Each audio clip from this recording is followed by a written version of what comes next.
Burası böyle. Çizme falan var. Ama sikerim, o kapıyı kapatırsan seni sikerim ben. Hadi gel. Kanka bana ne, ben dik tutuyor.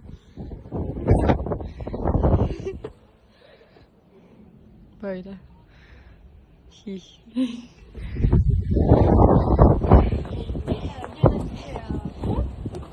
Kanka bunu çekeceğiz. Kameraya bizi tut. Kanka bak ocağın üstünde rakı mı var?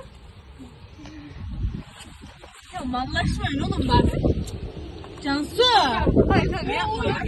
Cansu gel Cansu gel. Kanka vlog çekeceğiz biz. Siktir gidin be.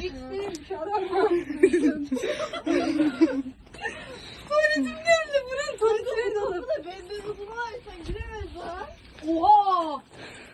Yapma, içine göçeceğiz amına koy. Sesi geliyor. Neyse vlogumuz bitti. Bay bay.